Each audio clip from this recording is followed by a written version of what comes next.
তাহলে আপনি কখন একটা আর্জি বা জবাব সংশোধন করবেন সেটার বিষয় হচ্ছে অর্ডার 6 রুল 17, ঠিক আছে? আচ্ছা, এখন আপনাকে যেহেতু আর্জি জবাব সংশোধন আপনি করতে পারবেন কিনা, এখন আইনজীবী হলে একটা আর্জি জবাব সংশোধন করতে পারবেন? মনে করেন একটা আর্জি লিখছেন বা একটা জবাব লিখছেন, সেখানে কিছু ভুল হয়েছে, তাহলে আপনি এটা সংশোধন করতে পারবেন? আর এটা কোন ভিত্তিতে করবেন? এখন আমার কথা হচ্ছে, আপনি সকালবেলা বসে চেম্বারে বসে সুন্দর করে একটা দরখাস্ত লিখছেন। কারণ দরখাস্তের মধ্যেও আপনি কিছু ভুল করে ফেলছেন। ভুল তো মানসিক, হয়তো দাগ নাম্বার ভুল করছে, বা কোনো দলিল নাম্বার ভুল করে ফেলছেন, বা কোনো করণিক ভুল করছে, এবং পিটিশনটা আদালতে জমাও দিয়ে দিচ্ছে, এখন শুনানির জন্য আছে। এখন এই পিটিশনে আপনি দেখতেছেন এটা ভুল হয়ে গেছে, এই পিটিশনে ভুল হয়ে গেছে আপনি দেখতেছেন, অথবা বিবাদী এও বলতেছে আপনার ভুল হয়েছে। এখন এই পিটিশনে আপনি কিভাবে সংশোধন করবেন? মঞ্জুর তো দূরের কথা, আগে আপনি তো ভুল করে ফেলছেন, এটা ঠিক করতে হবে। ভুল মঞ্জুর হলো তো আবার ভুল হইতেই গেল, মানে আরেকটা নতুন পিটিশন রেডি করে আগেরটা, আচ্ছা মানে নট প্রেস করে নিয়ে ফেলবেন, এটা একটা, আচ্ছা দেখলাম। তারপর আচ্ছা সাপোজ মনে করেন এটা শুনানি হয়ে গেল, এখানে দুটো কথা, শুনানি হয়ে গেল, তাহলে সেক্ষেত্রে কি আপনি কি নট প্রেস করতে পারবেন? তখন কি করবেন?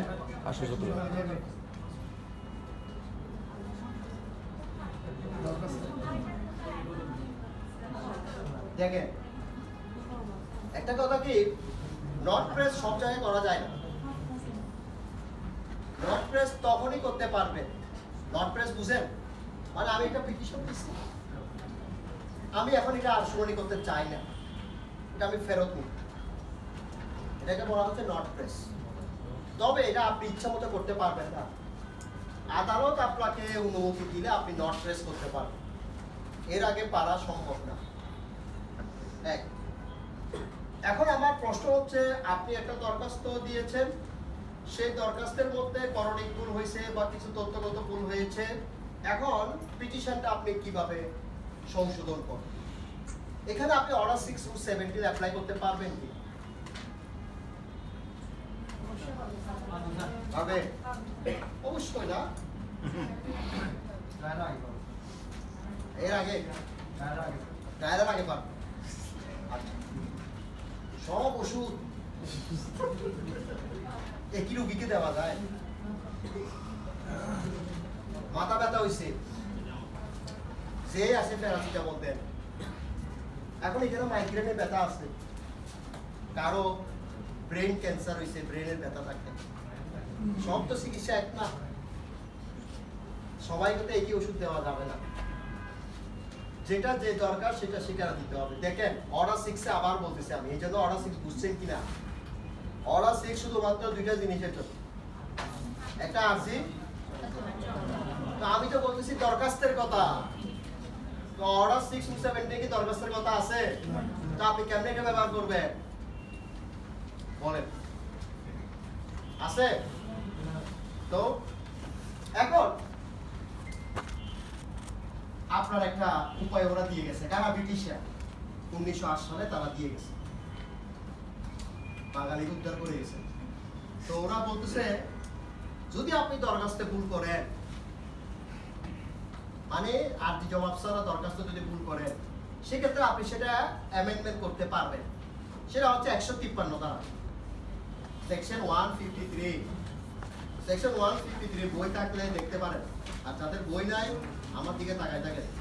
হ্যাঁ, সেকশন 153 ওখানে বলতেছে, দেখেন, জেনারেল পাওয়ার টু অ্যামেন্ড, সাধারণ ক্ষমতা কিসের জন্য?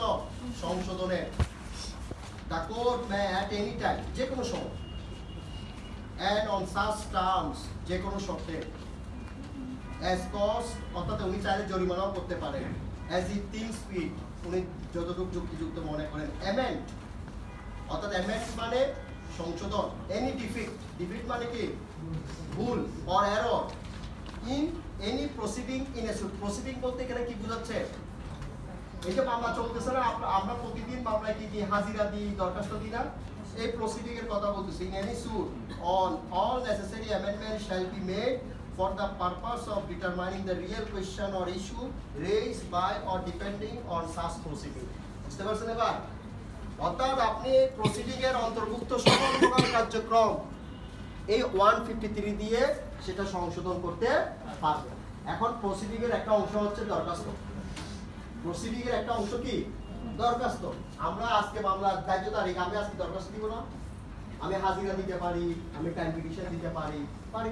তাহলে সেক্ষেত্রে আপনার দরখাস্তের যদি কোনো ভুল হয়, যেমন আমরা অনেক সময় অস্থায়ী নিষেধাজ্ঞা দরখাস্ত দিই, তো ওখানে আমার তফসিলে ভুল হয়ে গেছে, হ্যাঁ, আমার তফসিলে দাগ হবে 2টা, কিন্তু আমি উল্লেখ করে গেছি 3টা, এখন আমার একটা বাদ দিতে হবে, এটাকে আমি নিজে নিজে বাদ দিয়ে দিতে পারবো? এখন ওটা বাদ দিতে গেলে আপনাকে আবার 153 দ্বারা আরেকটা দরখাস্ত দিতে হবে সংশোধনের জন্য। ক্লিয়ার? বুঝতে পারছেন এবার? তাহলে আরজি জবাবের জন্য কোনটা? অর্ডার 6 রুল 17 দরখাস্ত হয়। ক্লিয়ার? তাহলে সংশোধনীগুলো কতবার করা যাবে? কোন সংশোধনী? এই যেমন দরখাস্তের কথা বললেন, দরখাস্ত সহজে অ্যাট এনি টাইম বলছে, বাট আরজি জবাব পারবেন না। আরজি জবাব এখন আফটার টাইম, বাট দরখাস্ত অ্যাট এনি টাইম। ঠিক আছে?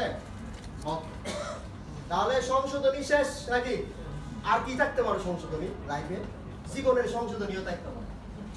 হ্যাঁ, আরো কিছু সংশোধনী আছে, যেমন ইস্যু গঠনে যদি কোনো ভুল হয়, ইস্যু গঠন করে না, ইস্যু গঠনে যদি কোনো ভুল হয়, সেই ইস্যু গঠনেও আপনি সংশোধন করতে পারবেন। সেটা আমি ইস্যু গঠনে সব পড়াবো, তবে লিখে রাখতে পারবেন, যেহেতু সংশোধনী পড়াচ্ছি একসাথে সংশোধনী সব লিখে রাখতে পারবেন। অর্ডার 14, অর্ডার কত? অর্ডার 14,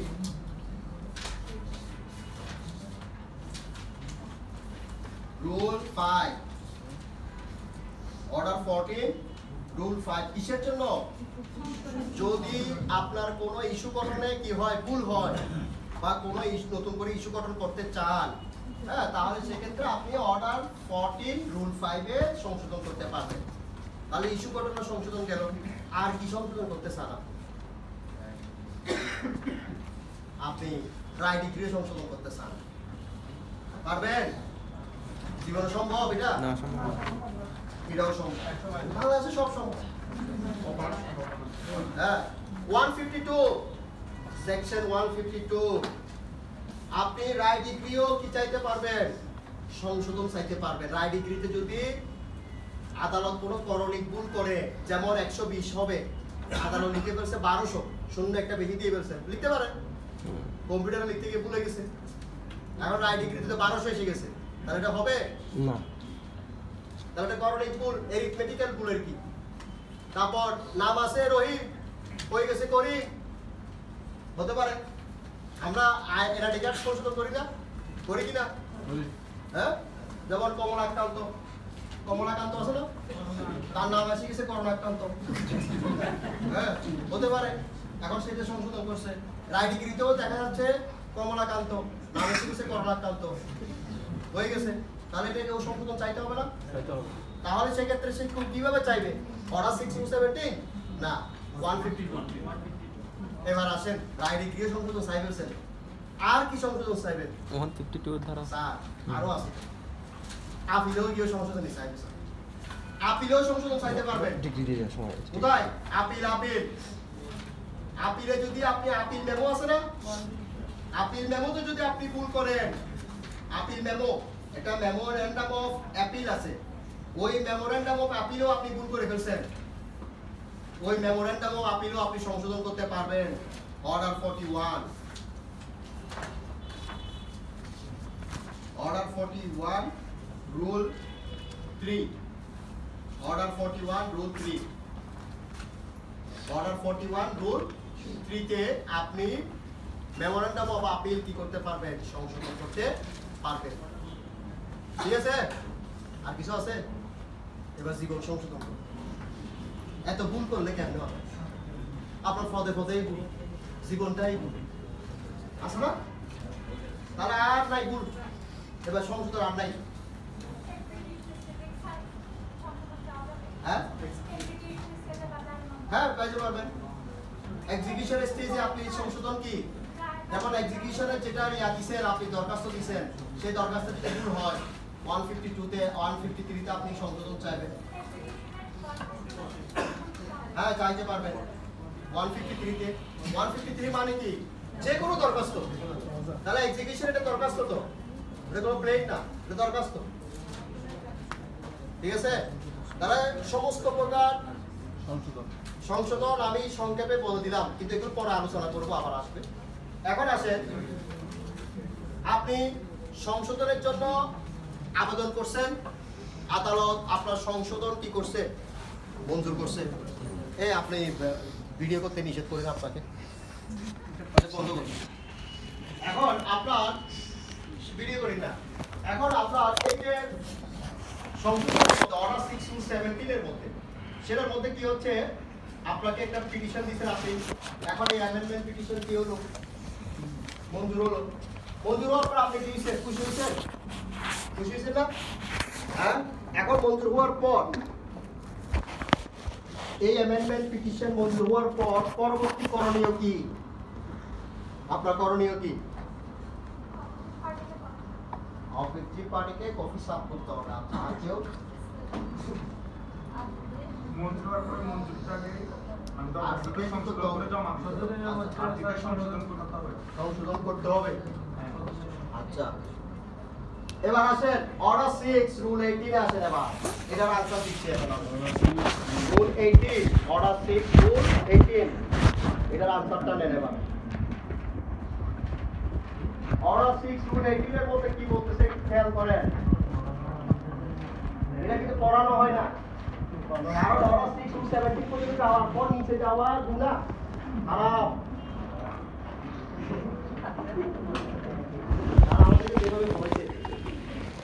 একাডেমিক লাইফে কয়েকটা কমন সেকশন, কমন অর্ডার পড়াইছে, অর্ডার শেষ, তাহলে ওকে হলস নিয়ে চলে যাও। কিন্তু অর্ডার 3 টু 17 করার পর এইটা আপনারা দেখে রাখা আমরা কিন্তু দেখতে গিয়ে দেখতে কষ্ট হয়েছে, এখন সেটা সমস্যার সম্মুখীন হয়েছে। হ্যাঁ, মানুষ থেকে শিখে, কথা আছে, থেকে শিখে। এখন এই শিক্ষাটা মরণ পর্যন্ত মনে থাকে, বুঝতে পারছেন? তো ল প্রফেশনে আপনি থেকে থেকে শিখবেন। এই জন্য কখনো নিজেকে বড় মনে করবেন না, আমি সহজ মানুষ, তাহলে আপনি কিছুই জানেন না।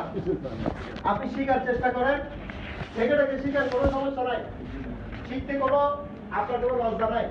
এই প্রফেশনে বলুন, কোনো নতুন আপনার কাছে যদি কোনো নতুন কিছু আসে, আপনি ডিসকাস করেন বা কোনো লয়ারের সাথে যারা জানে এই বিষয়ে ওদের সাথে আলাপ করেন, তাহলে ধারণা হবে।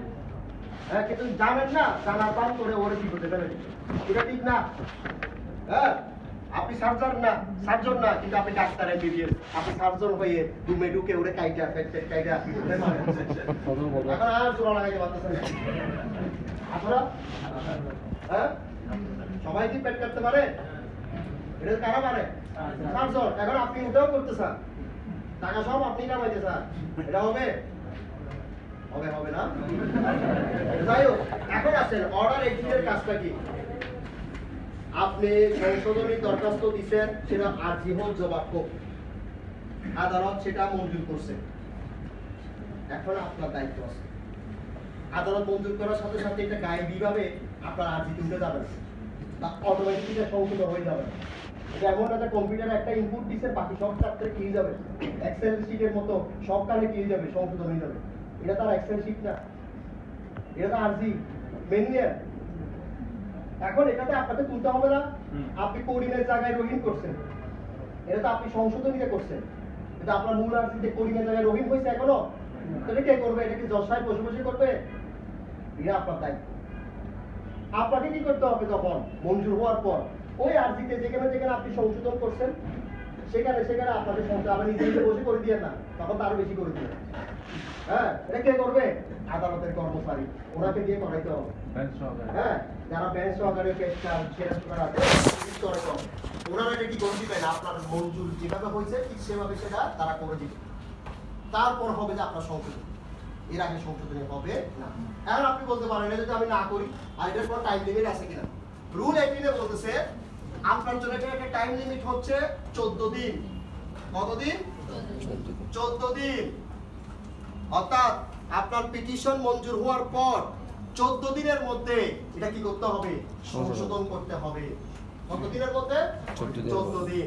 যদি না করেন কর্মদিবস না না দিন 14 ডেজ, 14 দিন।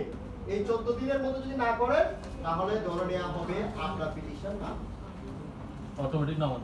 এটা অনেকে জানে না, না জানার কারণে কিরকম ঘটনা করছে দেখেন। আমার একদম রিয়েল পিটিশন দিছে 2016 সালে।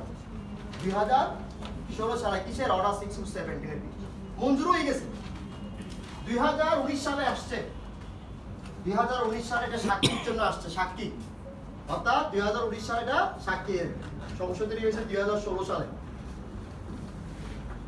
19 সালে সাক্ষী নিতেছে, বাদী আর্জি নিয়ে আসছে, বাদী আইনজীবী করতেছে, সাক্ষী থেকে সাক্ষী নিতেছে, 2-3 পাতা নিছে। নেওয়ার পর পরবর্তী পাতা থেকে যখন শুরু করছে, বাদীর আইনজীবী বলে একটা, পড়ে বলে আরেকটা। বাদীর আইনজীবী বলতেছে রহিমের ছেলে ফার্স্টি, পড়ে বলে কই কেন ফার্স্টি তো নাই, কেন তো 3টি। পড়ে বলতেছে কি আপনি আর্জিতে লিখছেন 3টি, আপনারা কই ফার্স্টি কোথায় পাইলেন? সে বলছে স্যার এটা সংশোধন নিয়েছে। বলছে কখন? 2016 সালে। তো কই এখানে কই? বলছে সংশোধনী মঞ্জুর হয়েছে তো। সংশোধনী মঞ্জুর হয়েছে তো বুঝলাম, তা আপনার আর্জিতে কই? আপনার আর্জিতে যে একটা আসে নাই, আর্জিতে আসতে হবে না? তা আপনার সংশোধন নিতে পারেন। 16 সাল আর এখন কত সাল? 19 সাল। 14 বছর পড়া নাই। ওরসে কত বছর? 14 দিন। 14 বছর মনে করছি। তাহলে তার সংশোধনী এখন আর আছে? নাই। তাহলে এখন তাকে কি করতে হবে? আবার সংশোধন। দেখেন এই সামান্য একটা রুল, এই রুলটা অনেকে পড়ে না। সেক্ষেত্রে আপনাকে কি করতে হবে? 14 দিন। আর যদি কোনো আদালত যদি কোনো সময় নির্ধারণ করে দেয় তাহলে সেক্ষেত্রে নির্ধারিত সময়ের মধ্যে আপনাকে কি করতে হবে? সংশোধন করতে হবে। এটা ভেরি কেয়ারফুল থাকবেন। যখনই আপনি কোনো সংশোধনের দরখাস্ত মঞ্জুর হবে, খেয়াল রাখবেন যে যেটা সংশোধন করছেন সেটা যাতে আর্জিতে বা জবাবে উঠে, না হলে কিন্তু এটা থেকে যাবে। পরবর্তীতে এটা কিন্তু আপত্তি দিলে ধরা খাবে। শেষ, অর্ডার 6 শেষ। আচ্ছা, আমরা এখন আরজি রেডি করতেছি। আল্লাহ জানে আরজি রেডি করতে পারবে। এর আগে আমি চেষ্টা করতেছি কোরবানের আগে আরজিটা কোনো মতে যাতে একটা মামলা ফাইল করতে পারে, একটা গরু কিনতে পারে। হ্যাঁ, মামলা ফাইল করলে কি পাবো? টাকা পাবো না। হ্যাঁ, তাহলে এবার আসেন অর্ডার 7। অর্ডার 7, অর্ডার 7 এ কি বলতেছে? প্লেন্ট। অর্ডার 7 প্লেন্ট আরজি হেডিং। এবার আমার কাছে একটা কথা বলি আপনাদের, what is the difference between order 6 and order 7? হ্যাঁ, হোয়াট ইজ দ্য আগে প্রশ্ন বুঝেন, what is the difference between order 6 and order 7? Order আদেশ 6 এবং আদেশ 7 এর সাথে পার্থক্য কি?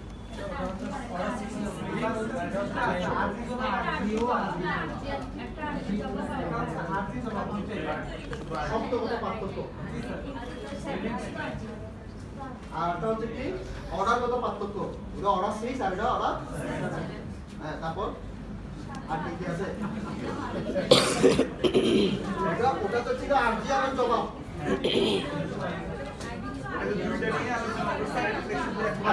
আমার কথা হচ্ছে দেখেন অর্ডার 6 এ আমি আরজি এবং জবাব নিয়ে আলোচনা করে ফেলছি।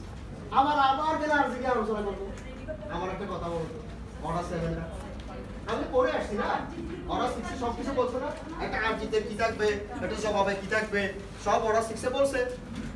বলছে কিনা? এখানে যতক্ষণ কি পড়ালাম এখানে কি অন্তর্ভুক্ত করবে, কোনটা প্রত্যাহার করবে এই বিষয়ে? কি কিছু বলবেন? জেনারেল ব্রিডিং আর এটাতে অর্ডার 7 এর স্পেশাল এটা অনেকটাই এরকম। আচ্ছা ঠিক আছে, যে যেভাবে বুঝছেন খারাপ বুঝেন নাই, মোটামুটি ভিতরেই আছেন। দেখেন মেডিকেলে একটা সাবজেক্ট পড়ানো হয়, মেডিকেল অ্যানাটমি। এটা মেডিকেলের প্রত্যেক স্টুডেন্টকে পড়তে হয় অ্যানাটমি। অ্যানাটমি মানে কি? মানুষ, ডাক্তারের কাজ কি? বডি নিয়ে কাজ না? হ্যাঁ, তো বডি তো প্রত্যেক ডাক্তারকে বডি সম্পর্কে জানতে হবে কিনা? অ্যানাটমি ফুল বডি সম্পর্কে জানতে হবে। কোথায় চোখ আছে, কোথায় কিডনি আছে, কোথায় আপনার লিভার আছে, হ্যাঁ কোন জায়গায় আছে, এগুলো সব জানতে হবে। হার্ট কোথায় আছে, এগুলো হচ্ছে প্রাথমিক মানে বেসিক একটা বডি, এটা সকল ডাক্তারকে জানতে হবে। এরপরে কেউ মনে করেন আমি লিভারের ডাক্তার হতে চাই শুধু, তখন সেই লিভারের ভিতরে কি আছে? কেউ বলতেছেন আমি শুধু চোখের ডাক্তার হবো, তাহলে সে শুধু চোখের ভিতর কি কি আছে? চোখের ভিতরে অনেক জিনিস আছে না? আছে কিনা? কর্নিয়া আছে, অনেক কিছু আছে, ঠিক আছে। তারপর কেউ বলতেছে আমি শুধু কান নিয়ে ডাক্তার হবো, তার কানের ভিতরে তো অনেক কিছু আছে। কিন্তু যখন অ্যানাটমি পড়াচ্ছে সেখানে কিন্তু শুধু বলতেছে কান দুটো আছে, দুটো দেখাচ্ছে, দুটো চোখ আছে এটা দেখাচ্ছে, কিন্তু চোখের ভিতরে কি আছে ওটা এখন দেখাচ্ছে না। এটা কখন দেখাচ্ছে? যখন আপনি স্পেশালাইজড যদি হন, যে আমি চোখের স্পেশালাইজড হবো, আমি হার্টের স্পেশালাইজড হবো, হ্যাঁ তখন ওকে হার্ট শিখে দেখাচ্ছে যে হার্টের ভিতরে কয়টা আপনার এই রক্তনালী আছে, ঠিক আছে, কয়টা বিষয় আছে, এগুলো এভরিথিং এগুলো দেখানো হয়। এখন আমার কথা হচ্ছে এই অর্ডার 6টা হচ্ছে অ্যানাটমির মধ্যে, আর অর্ডার 7টা হচ্ছে আলাদা একটা, এখন শুধু আপনি পেন নিয়ে শুধু জানতে চাইবেন, অর্থাৎ আপনি শুধু অঙ্ক করা, অর্থাৎ মামলার দুইটা অঙ্ক, একটা আছে একটা জমা। এখন ওই অর্ডার 7টা হচ্ছে আলাদা অঙ্ক নিয়ে, বা এরপর আমার অর্ডার 7 এইটা আছে সেখানে কি নিয়ে আলোচনা করছি? তো আমরা তো আরজি জমা অলরেডি করে আলোচনা করছি, কোথায়? অর্ডার 6। এই জন্য অর্ডার 6টা হচ্ছে বেসিক প্রিন্সিপাল, যেটা অবশ্যই ফলো করতে হবে। কোনটা? Basic principle. আর অর্ডার 7টা হচ্ছে শুধুমাত্র প্লেনটা কি কি আপনি ফলো করবেন সেটা। ক্লিয়ার? আচ্ছা, এখন আসেন অর্ডার 7। অর্ডার 7 এ কি বলতেছে দেখেন, অর্ডার 7 রুল 1 এ কি কি বিষয় আরজিতে উল্লেখ করতে হবে। এই যে দেখেন এখন আরজিতে কি কি থাকে, এগুলো কি অর্ডার 6 এ বলছে? বলা নাই, কিন্তু কিছু বলছে অর্ডার 6 এ বলছে একটা কথা বলছে, আরজি জবাবে একটা জিনিস থাকতে হবে, সেটা কি? ম্যাটেরিয়াল ফ্যাক্ট, শুধু এটাই বলছে। কিন্তু একটা আরজিতে আর কি কি থাকতে হবে এগুলো বলছে বলে নাই, শুধু বেসিক জিনিসটা বলছে। এখন এই অর্ডার 7 এসে বলতেছে রুল 1 এ আরজিতে কি কি থাকতে হবে। 1 নাম্বার বলতেছে কি, আপনারাই বলে নেন, আপনারা আরজি দেখছেন কোন সময়? দেখেন নাই? কোথায় দেখছেন? বোর্ডে দেখছেন। ওরা আরজি জুড়ে রাখে তো নদীতে দেখছে স্যার, নদীতে দেখছে, সিনিয়রের কাছে গেছে, তো ওরে কে জানে কেন? কয়জন জানে? ওই হাতে ওঠে না। Right sir. এই স্বপ্ন দেখছেন?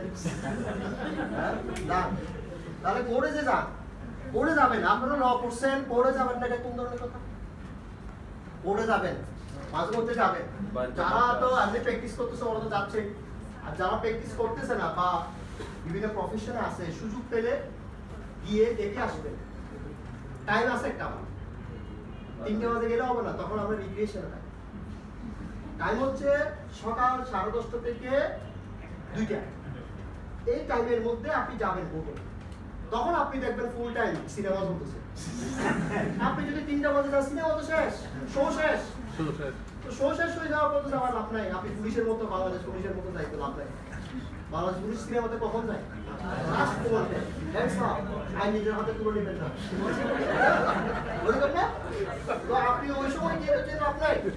তো আপনাকে যাইতে হবে 10:30 থেকে 2টার ভিতর, এর মধ্যে যাবেন, কোর্টে গিয়ে বসবেন, আবার ড্রেস আপ করে যাবেন। এমনি ওখানে মডেল হিসেবে যাইবেন, বুঝছেন? তাহলে ঢুকতে দিবেন না। ওখানে ড্রেস হিসেবে গেলে আপনি ঢুকতে পারবেন, বসতে পারবেন, কিভাবে মুভ করতেছে, কিভাবে জেরা করতেছে, কিভাবে করতেছে, এগুলো দেখবেন। পাশে দাঁড়াতে পারবেন। হ্যাঁ, পাশে না, পাশে আপনি যদি সিনিয়র থাকে পাশে দাঁড়াতে পারবেন, আমি পাশে দাঁড়ানোর দরকার নেই। আপনি সুন্দর করে পিছনে বসে দেখবেন, সামনে গিয়েও বসবেন না, কারণ সামনে সিনিয়ররা বসেন, ওখানে আপনাকে তুলে দিবে, ঠিক আছে? আর যা বসাটাই উচিত, আপনি পিছনে দাঁড়াবেন বা পিছনে একটা চেয়ার থাকলে খালি থাকলে বসবেন, ওখান থেকে বসে বসে দেখবেন। কারণ এখন তো সকালে মাইক্রোফোন আছে, মাইক্রোফোনে কথা বলতেছে, সব কিছু শোনা যাবে।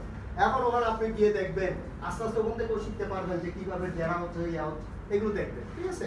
আর যদি সম্ভব হয়, আপনার যদি কোনো পরিচিত আইনজীবী থাকে তাহলে যাবেন, ওখানের সাথে গিয়ে বসবেন, কিভাবে করতেছে এগুলো দেখবেন। আর যদি নাও থাকে, আমার চেম্বার আছে, আমার চেম্বারও আসতে পারবেন, ঠিক আছে? ওখানে গিয়েও আপনারা কোর্ট প্র্যাকটিস দেখে আসতে পারবেন, ঠিক আছে?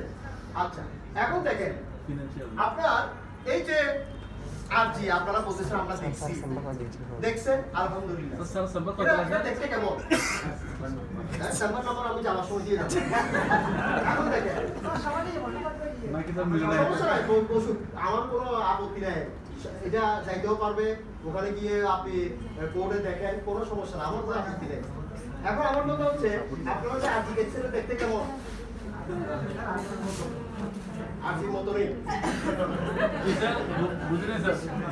এই যে আরজি আপনারা দেখছেন ভালো কথা। এখন আমার কথা হচ্ছে এই আরজিতে কি কি জিনিস থাকে বলেন তো? ওর নাম থাকবে, কাপড় থাকবে, মোকদ্দমার বিষয় থাকবে, তারপর মূল্যমান থাকবে, তারপর এখতিয়ার থাকবে, হ্যাঁ, তারপর আর কি থাকবে? কোন কোডে করতেছে? নাম বিবৃতি, নাম ঠিকানা, তাইদার থাকবে স্যার, তাইদার প্রতিকার থাকবে, হ্যাঁ, তারপর তাইদার থাকবে, হ্যাঁ, এগুলো থাকবে, তারপর আর কি থাকবে? তফসিল থাকবে, চৌহদি থাকবে, আচ্ছা, তারপর আর মোকদ্দমার কারণ থাকবে, এটা বলেন, কজ অফ অ্যাকশন থাকবে, তো আসি গেছে তো সব। হ্যাঁ, একটা আরজিতে কি কি থাকবে? একটা আরজিতে রুল 1 এ বলতেছে কি আদালতের নাম থাকবে, অ্যাডভোকেট কোর্ট থাকবে স্যার। হ্যাঁ, তারপর হচ্ছে কি আপনি বাদীদের নাম ঠিকানা, বিবাদীদের নাম ঠিকানা থাকবে। যদি কোনো নাবালক থাকে তাহলে সেক্ষেত্রে নাবালক কার পক্ষে মামলা করতেছে সেটাও দেখতে থাকতে হবে। যদি কোনো প্রতিবন্ধী থাকে সেটাও থাকতে হবে। তারপর আর কার কার নাম থাকবে? আর কারো নাম দেওয়ার দরকার আছে? হ্যাঁ, এরপরে আর কি থাকবে বলেন? বাদী বিবাদীদের প্রতিনিধিমূলক যদি কোনো মামলা করে তাহলে সেটার উল্লেখ থাকবে। এরপর চলে যাবে মূল বক্তব্য থাকবে, আপনি কেন মামলা করছেন, আপনার ঘটনাটা থাকবে, ওই যে ম্যাটেরিয়াল ফ্যাক্ট। তারপর কি থাকবে? কজ অফ অ্যাকশন থাকবে, তারপর যে এখতিয়ার থাকবে, তারপর কর্তৃক কত টাকা দিচ্ছেন এই বিষয়গুলো থাকবে, থাকবে কিনা? তারপর আপনি প্রতিকার কি চাইতেছেন আদালতের কাছে, এরপর তফসিল থাকবে, চৌহদি থাকবে। এই একটা আরজি যখন আপনি দেখবেন এটা আপনার মেমোরিতে নিয়ে আসবে। যখন আপনি লিখতে যাবেন তখন আপনার মেমোরিতে এটা দেখবে যে একটার পর স্টেপ বাই স্টেপ যখন আসবে আপনি নিজে নিজেও লিখতে পারবেন। এটার জন্য মুখস্থ করতে হয় না, বুঝতে পারছেন? তাহলে রুল 1 শেষ। এখানে বুঝতে পারছেন রুল 1 এ কি আছে? আচ্ছা, এবার আছে রুল 2। সাক্ষী লাগবে না স্যার? না না, সিভিলের সাথে প্র্যাকটিস করেন তো, ওরা তো সাক্ষী দিতে দিতে আপনাদের অভ্যাস হয়ে গেছে। সিভিল মামলা সাক্ষী রাখবে না। হ্যাঁ, রুল 2 টাকার মোকদ্দমা। ক্রিমিনাল চার্জে যারা প্র্যাকটিস করে ওরা আসলে ওই ফর্মেটিভ প্র্যাকটিস করতে করতে ওদের এগুলো মুখস্থ হয়ে গেছে। টাকার মোকদ্দমা, যদি আপনি টাকার মোকদ্দমা করেন, অর্থ আমরা বলি অর্থ সুদ, মানি সুদ, আবার দেখি রুল 2 অনুযায়ী মানি সুদ করে দিয়েন না। এখানে বলছে মানি সুদের আর্জিতে কি কি থাকবে। মানি সুদের আর্জিতেও সেম জিনিসগুলোই থাকবে, তবে এখানে একটা অতিরিক্ত জিনিস আছে, সেটা হচ্ছে টাকার পরিমাণটা। যেহেতু এটা টাকার মোকদ্দমা, অবশ্যই টাকার পরিমাণ আছে না? টাকার পরিমাণটা বলতেছে দেখেন অবশ্যই স্পেসিফিক হতে হবে। কত হতে হবে? স্পেসিফিক বুঝেন? নির্দিষ্ট আরে বাংলা বুঝছি, আমি বুঝতে চাচ্ছি যে হোয়াট ইজ দ্য সংখ্যাটা বলতে হবে। আচ্ছা দেখেন, আপনি কারো কাছ থেকে টাকা পাচ্ছেন কত টাকা? সাপোজ মনে করেন 12,78,580 টাকা .12 এখন আপনি বলতেছেন এটা তো নির্দিষ্ট না, এটা স্পেসিফিক? No specific. কিন্তু আপনি বলতেছেন না, এটা যদি আমি রাউন্ড করে দিই সুন্দর না, যেমন 12,79,000, তাহলে এটা স্পেসিফিক না?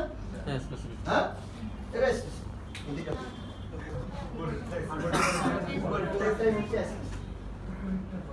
আপনি বলতে পারেন স্যার পয়সা হিসাবে এখন আপনি পয়সা চলে বলে পয়সা চলে এখন পয়সার কোনো মূল্য আছে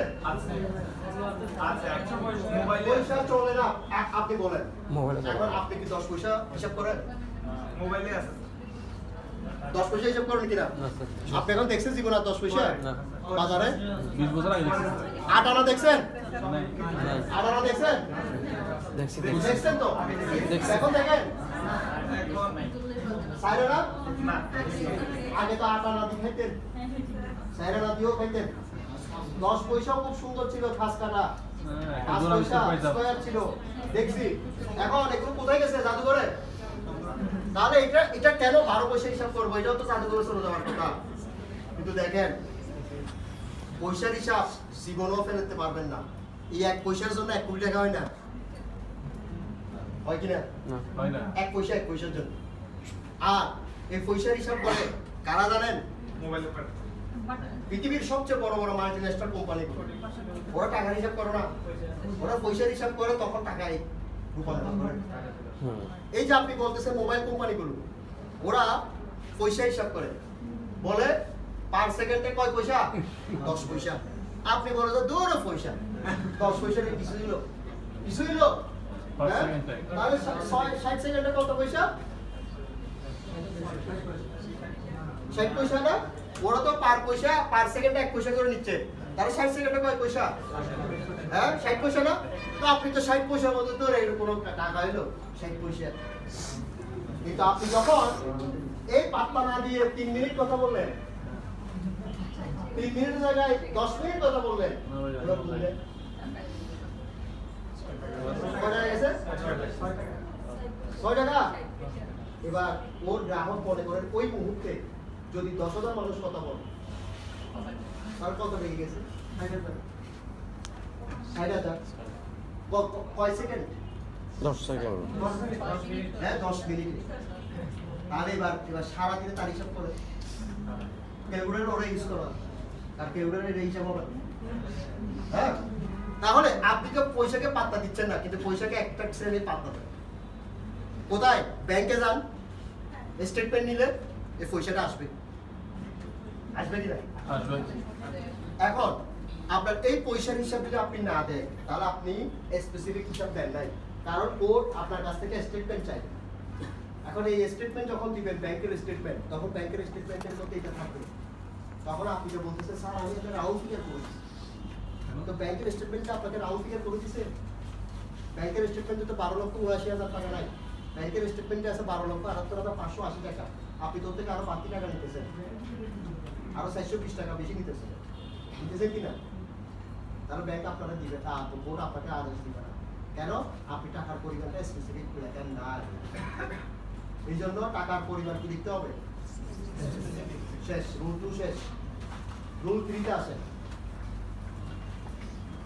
রুল 3 তে আসছে মামলার বিষয়বস্তু যদি স্থাবর সম্পত্তি হয় মামলার বিষয়বস্তু কি হলে স্থাবর সম্পত্তি হলে তাহলে কি হবে মামলার বিষয়বস্তু যদি স্থাবর সম্পত্তি হয় এই অর্থটা যদি মিক্স প্রফিট হ্যাঁ অর্থটা যদি মিক্স প্রফিট থেকে মেইন প্রফিট হলো আপনি মেইন প্রফিট হিসাব করে দেন প্রতি বছর আপনি কত টাকা করে নিচ্ছেন মাসে কত স্পেসিফিকলি আপনি শুনেন এই গুলজার টাওয়ারে প্রতি মাসে কত টাকা ভাড়া আসে আপনি জানেন না আপনি মালিক হিসেবে আমার বিষয়বস্তু তো হ্যাঁ বলেন ফিক্স না নাকি ভাড়া কমে বাড়ে ভাড়া তো ফিক্স মনে করেন এখানে 200টা দোকান আছে তাহলে প্রতি দোকানের ভাড়া হচ্ছে 10,000 টাকা তাহলে এটাকে আপনি কি এই মাস থেকে কি আবার 11,000 টাকা নিচ্ছেন এটা ফিক্স না তাহলে আপনি তো এখন হিসাব করতে পারতেছেন কত টাকা ভাড়া আসছে তারপরে এরপর হচ্ছে কি এখানে খরচ কত টাকা এটা ফিক্স না তো আপনি এমনিতে বের করতে পারছেন আচ্ছা এখন আসেন রুল 3 তে যদি বিষয়বস্তু কি হয় স্থাবর সম্পত্তি হয় স্থাবর সম্পত্তি মানে কি এই যে ইমুভেবল প্রপার্টি এখন কথা হচ্ছে ইমুভেবল প্রপার্টি হলে অবশ্যই মামলাতে আপনাকে একটা তফসিল দিতে হবে এবং সাথে চৌহদি দিতে হবে চৌহদি বুঝেন বাউন্ডারিজ কি দিতে হবে বাউন্ডারিজ তফসিল প্লাস বাউন্ডারি দুটোই দিতে হবে আর কিছু পড়ার আছে এখন আপনি মনে করেন তফসিল দিছে চৌহদি দেন নাই আদালত চাইলে মামলা খারিজ করে দিতে পারে রুল 3 অনুযায়ী কেন আপনি রুল 3 তে স্পষ্টভাবে বলা আছে শুধু তফসিল দিলে হবে না চৌহদিও দিতে হবে কারণ আপনি লিখছেন তফসিলে মোজা লেখা আছে, দাগ নম্বর লেখা আছে, ওখানে লেখা আছে 3 ঘন্টা। ওই দাগে তো আরো অনেক সম্পত্তি আছে না? তাহলে 3 ঘন্টাটা কোনটা? আপনি বলতেছেন গুলজার টাওয়ারের 6 তলায় সিএলআই মামলা করছেন। গুলজার টাওয়ারের 6 তলায় কি সিএলআই? এখন সিএলআইটা কোন জায়গায়? 6 তলায় ঠিক আছে, 6 তলায় তো বিশাল। এটা কি দক্ষিণটায় তো না উত্তর পাশে না পূর্ব পাশে না পশ্চিম পাশে? আপনাকে আইডেন্টিফিকেশন করতে হবে না? এখানে তো পাশে উদ্বাসও আছে, পাশে ক্যারিয়ারেরও আছে, পাশে এদিকে আরো অনেক কোচিং সেন্টার আছে কিনা? তাহলে আমি কোনটা? পাশে কে আছে? অর্থাৎ আমার উত্তরে, আমার দক্ষিণে, আমার, অর্থাৎ এই রুমটাকে আইডেন্টিফাই করার জন্য আপনাকে কি দিতে হবে? এখন আপনি দেন নাই, এখন আদালত উইদাউট বাউন্ডারিজ আপনাকে কি ডিগ্রি দিবেন সেটা বলুন। আপনাকে ডিগ্রি দেওয়ার কোনো রাইট আছে এখানে? কারণ আপনার তো এখানে কি নাই, বাউন্ডারিজ। রুল 3 বুঝতে পারছেন? শেষ। রুল 6 এ আসে। তামাদি আইন হতে অব্যাহতির অজুহাত। তামাদি আইন হতে অব্যাহতির অজুহাত।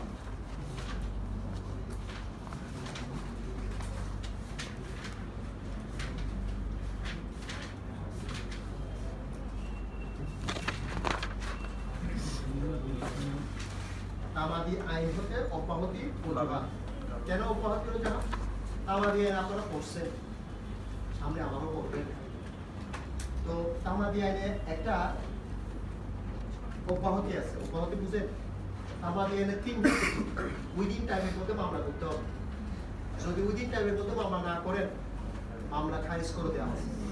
আপত্তি থাকুক নাই থাকুক, আইন অনুযায়ী মামলা কি করে দেওয়া হবে? এটা জানেন, কিন্তু এক্সেপশনও আছে। অর্থাৎ আপনি উইদিন টাইমের পরও মামলা করতে পারবেন এবং আদালত চাইলে মামলা খারিজ নাও করতে পারে। সেগুলো হচ্ছে অজুহাত, অব্যাহতির অজুহাত। কিরকম? যেমন আপনি যেদিন মামলা করবেন সেদিন বন্ধের দিন করছে, আদালত বন্ধ, তাহলে পরের দিন মামলা করবেন। কিন্তু আপনি কিন্তু আমাদের সময়সীমার পরে গিয়ে মামলা করতেছেন। কিন্তু আপনি যদি দেখাতে পারেন যে আপনি মামলা যেদিন করার কথা সেদিন কি ছিল? বন্ধ ছিল। যেমন এই সামনে ঈদের বন্ধ আসছে, এখন আপনার আমাদের মেয়াদ শেষ হবে যেদিনই ওই দিন, তো ওই দিন তো কোর্ট বন্ধ, আপনি কিভাবে মামলা ফাইল করবেন? এর পরের দিনও বন্ধ, তাহলে পরের দিন যেদিন কোনো দিন থাকবে ওই দিনে আপনাকে মামলাটা ফাইল করতে হবে। কিন্তু আপনি যে ওই দিন ফাইল করতেছেন, আপনার আর্জি থেকে এই বিষয়ে কিছু লিখছেন, আদালত বুঝবে কিভাবে? আপনার আর্জিতে এই বিষয়ে স্টেটমেন্ট থাকতে হবে কি কেন আপনি উইদিন টাইমের পরে গিয়ে মামলা করতেছেন, আপনি কেন নির্দিষ্ট সময়সীমার মধ্যে মামলা করেন নাই, আপনার এই ধরনের কোনো কি আছে কিনা, অজুহাত আছে কিনা, এক্সেপশন। ঠিক আছে? এখন সেক্ষেত্রে আপনি আপনার নিজের মতো করে অজুহাত দিলে হবে না যে আজকে থেকে আমার 4-5 দিন ধরে জ্বর, এই কারণে আমি মামলা ফাইল করতে পারি নাই। আপনি একটা অজুহাত দিয়ে দিলেন। এই অজুহাত আপনি ক্লাসে না আসার ক্ষেত্রে ঠিক আছে, যে স্যার আমার জ্বর ছিল, আচ্ছা ঠিক আছে আপনি আসেন, অজুহাত। কিন্তু কোর্টের ক্ষেত্রে তো এই অজুহাত চলবে না। কোর্টের ক্ষেত্রে অজুহাত করতে গেলে তামাদি আইনে যেগুলো উল্লেখ করা আছে ওইগুলোর মধ্যে থাকতে হবে। যেমন আদালত বন্ধ থাকলে, আপনি প্রতারণার শিকার হলে, ঠিক আছে, ভুল আদালতে মামলা দায়ের করলে, ঠিক আছে, তারপর হচ্ছে কি আরেকটি কি আছে তো, ও লিগ্যালি ডিসেবল হলে, এইগুলো হচ্ছে আপনার অজুহাত এখানে বলেই দিয়ে আছে, এর বাইরে আপনি যেতে পারবেন না। হ্যাঁ, তাহলে অর্ডার রুল 6টা বুঝতে পারছেন? এবার আসেন রুল 7। এটা মারাত্মক ইম্পর্টেন্ট। মারাত্মক ইম্পর্টেন্ট কেন? আপনি এখানে কি চাইবেন? প্রতিকার চাইবেন। আমরা কি করি? কিসের জন্য করি? প্রতিকারের জন্য করি না? আদালতের কাছে কি চাই? পুরস্কার চাই, কি চাই? প্রতিকার চাই। তো রুল 7 এ বলতেছে relief to be specifically stated, প্রার্থনা বা প্রতিকার সুনির্দিষ্টভাবে উল্লেখ করতে হবে। প্রার্থনা বা প্রতিকার সুনির্দিষ্টভাবে বা স্পষ্টভাবে উল্লেখ করতে হবে। প্রার্থনা বা প্রতিকার সুনির্দিষ্টভাবে কি করতে হবে? উল্লেখ করতে হবে। আচ্ছা, এখন একটা জিনিস দেখেন, আমরা আল্লাহর কাছে প্রার্থনা করি কিনা? সবাই করে না?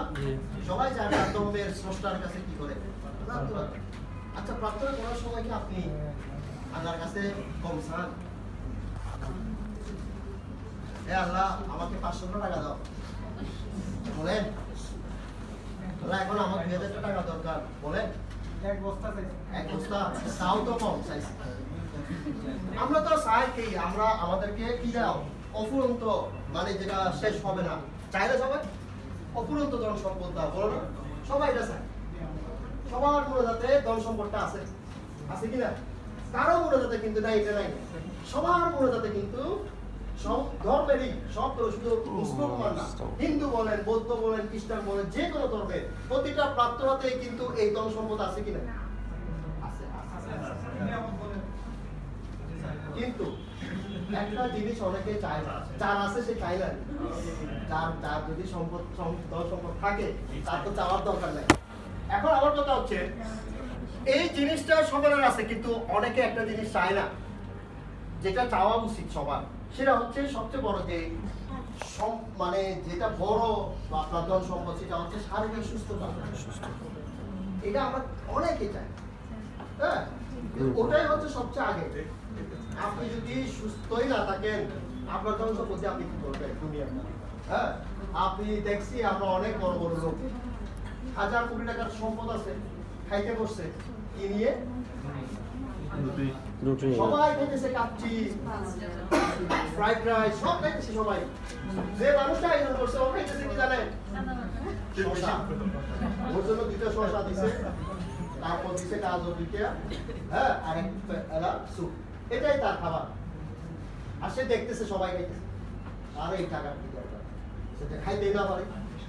হ্যাঁ, তো এখন আমার কথা এই যে রুল 7 যেটা বলতেছে যে প্রার্থনা বা প্রতিকার স্পষ্টভাবে উল্লেখ করতে হবে। আল্লাহর কাছে যেমন আমরা বেশি বেশি চাই, আদালতের কাছেও বেশি চাই, কম চাইবেন। এই যে আল্লাহর কাছে বেশি বেশি করে চাই, আমরা মনে রাখবেন, বেশি চাইলেও অন্তত ওখান থেকে কিছু হলেও দেওয়ার চেষ্টা করুন। আদালত, আপনি মনে করেন আকাশের ছাদ চাইছে, আমাকে আকাশের ছাদ, আমরা বলি না তোমাকে আকাশের ছাদ এনে দেব, জীবন সম্ভব না হলেও অন্তত আকাশের ছাদের আলোটা তো পাবো, পাবো কিনা? আমি ছাদই চাইলাম না, ছাদ হতে থেকে চাইতে হবো তো, এই জন্য বেশি চান, কম পান, সমস্যা নেই। এখন প্রার্থনার মধ্যে কি ভুলটা করে আমরা দেখেন, আমরা প্রার্থনাটা অনেক সময় ক্লিয়ার করি না।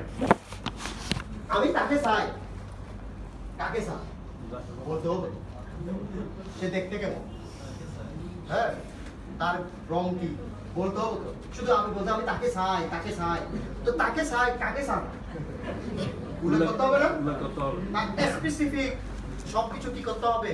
উল্লেখ করতে হবে।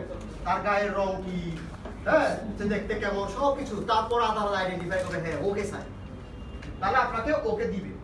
এখন আপনি শুধু আল্লাহকে যদি বলেন তাকে দেন, তাকে দেন, আরে তাকে দেন, তাকে দেন, তাহলে হবে না তো। কাকে দিব? হ্যাঁ, কাকে দিব? এখন এবার আপনি দেখেন কাকে দিবেন। এবার দেখেন, আমি একটা প্রার্থনা লিখতেছি, জাস্ট ফর আপনারা দেখেন, খেয়াল করেন। আমি মামলা করছি বিএস কোতিয়ার, চিটাগাং মনে করেন বিএস কোতিয়ার, তো এখানে সবাই চিটাগাং মানুষ বেশি। বিএস কোতিয়ার মনে করেন 702 নম্বর এই কোতিয়ারটা প্রকাশ হয়েছে। চিটাগাং তো জরিপ আপডেটেড, হ্যাঁ। এখন এই 702 নম্বর কোতিয়ারটা, বিএস কোতিয়ারটা প্রচার হয়েছে, হ্যাঁ, আপডেট।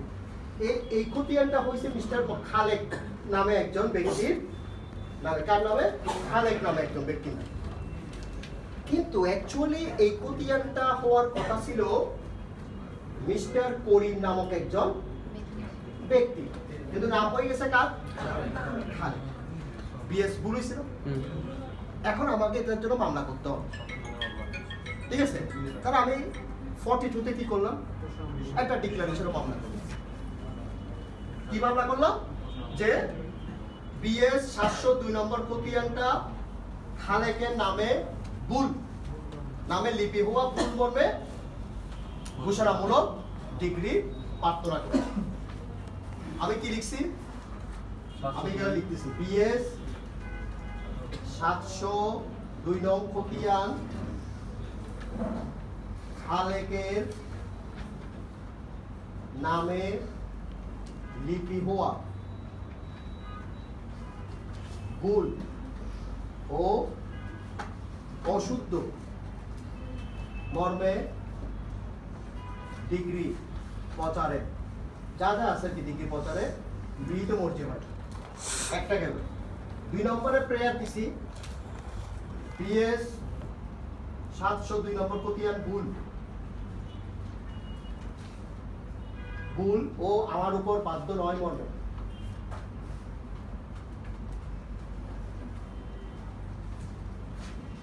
বাধ্যকর নয় মর্মে ডিগ্রি প্রচারে ঠিক আছে বাকি আর দুইটা হচ্ছে অ্যাজ ইউজুয়াল যেগুলো আমরা আর যা যা প্রতিকার দিতে পারি ওগুলো ঠিক আছে তারপর হচ্ছে যে ওই খরচ বিবাদীর উপর দেওয়া হবে কেমন তাহলে আমি চারটা কি দিলাম প্রার্থনা এরা আমাদের বলেন এই চারটা প্রার্থনা মধ্যে দুইটা প্রার্থনা হচ্ছে মেইন প্রার্থনা এই দুইটা প্রার্থনার মধ্যে কোনো আনস্পেসিফিক কিছু আছে কি বা এখানে কোনো লেটিংস বা কিছু আছে কি আছে হচ্ছে যে ওনার নামে খালেকের নামে অসুখ আছে তারপরে ওটা কার নামে করা হবে সেটা উল্লেখ করতে হবে আর আর আর কি কোনো কিছু গেলে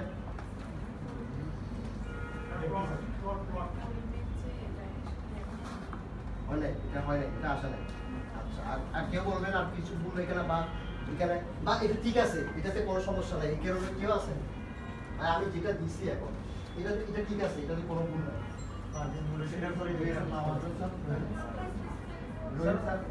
স্পেসিফিক হয় না কি কোন জিনিসটা স্পেসিফিক হয় আর গরিব কিভাবে সম্পত্তির মালিক এগুলো তো আমি আগে ইয়াতে বলে দিয়েছি আর যেটা ফ্যাক্টটা বলে প্রার্থনা তো আমি এত কিছু বলতে পারবো না রহিমের নাম না হয়ে কালাকের নাম আচ্ছা এক্স্যাক্ট আর কিভাবে মনুষ্যরা করি যে কাজটা হচ্ছে পড়শিরা করি যে আসতে হবে আচ্ছা তারপর আর কি স্যার ওটা দিয়ে যতক্ষণ প্রতি আর রহিমের নামে না হয়ে খালেকের নামে লিখে হোক বলে লিখে আচ্ছা আর কে বলবেন চাকরি করে তারিখ তারিখ তারিখ কেন আচ্ছা ঠিক আছে দেখেন এখানের মধ্যে দুটা জিনিস পাচ্ছি একটা হচ্ছে এই যে বৃহস্পতির যেটা উনি ভুল চাচ্ছে এটা তো ওনার নামে হতে হবে এটা একটা বিষয় আছে আরেকটা হচ্ছে উনি যে এই সম্পত্তির মালিক সত্যবান এটা চাইছে উনি সত্য ঘোষণা চাইছে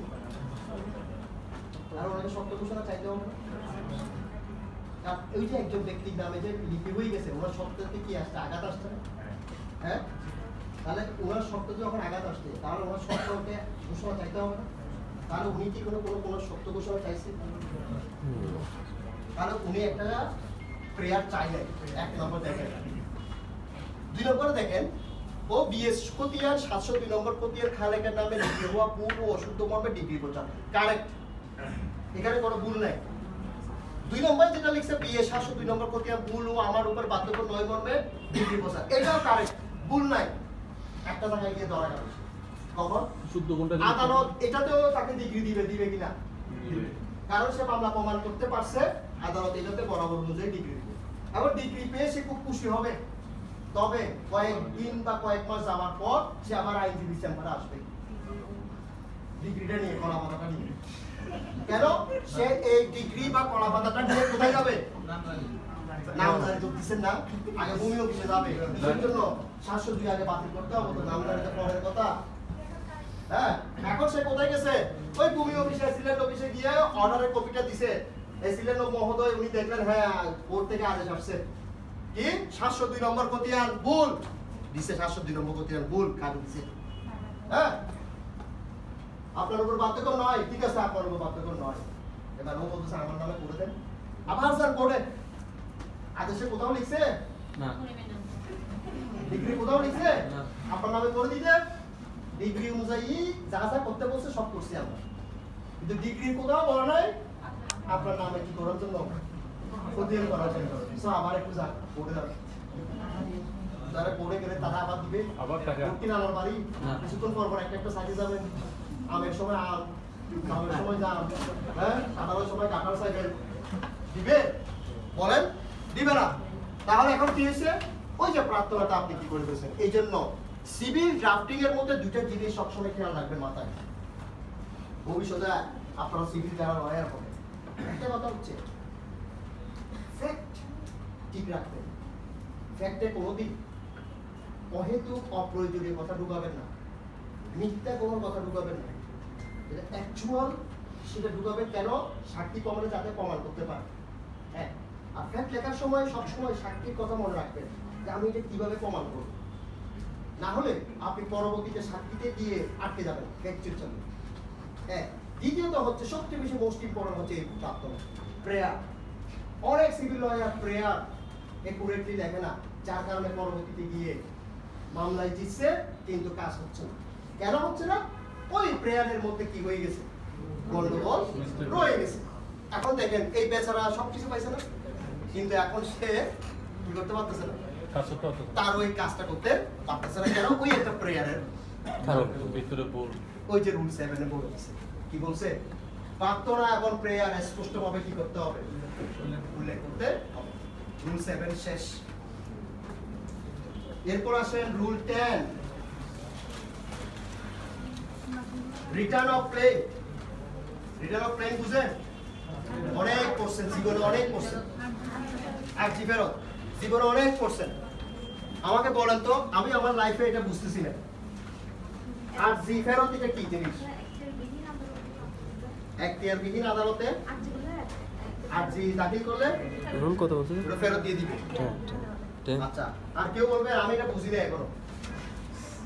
অর্ডার 7 রুল 10টা মানে আর্জি ফেরত। একটা আদালত যেটা হচ্ছে যে আপনার আঞ্চলিক এখতিয়ার অথবা এখতিয়ারের মামলাটা নিতে পারছেন বিভিন্ন আদালতে শুধু মামলাটা নিয়ে যে আর্জিটা সেটা ফেরত দিয়ে দেবে সঠিক আদালতে করার জন্য। সঠিক আদালতে করা। আর কেউ সাধারণের কাছে না গিয়ে স্যার যদি কোর্টের কাছে যাই হ্যাঁ একই অবস্থা হবে। আচ্ছা, একটা গেল, আর দুইটা পাইলাম এবার। আর আপনি কেউ বলবেন? আর কেউ? হ্যাঁ বলবেন? ওকে যেটা আসছে আর কে বলছে? আর কেউ বলতে পারেন ইজিলি, এখানে কোনো সমস্যা নাই। আর এই জিনিসটা আমি আসলে অনেক দিন এখন স্ট্রিক নাও ভাবছি কেন এই জিনিসটা। দেখেন আমার কথা হচ্ছে প্রথমে ভুল হবে কেন?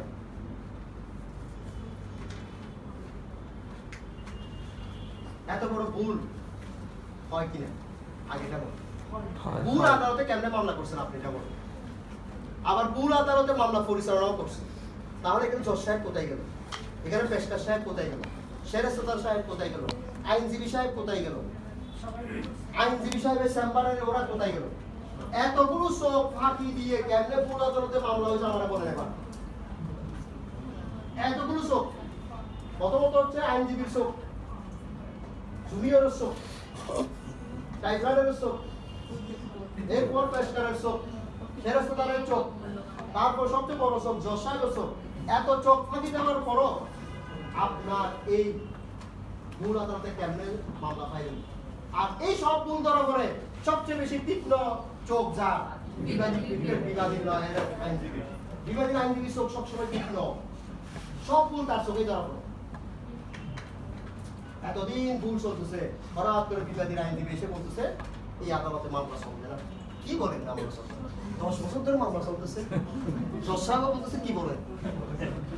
হ্যাঁ, আপনার চোখে তো এত তীক্ষ্ণ, আপনি এসেই বলে ফেললেন মামলা চলবে না, কিভাবে সম্ভব বলেন?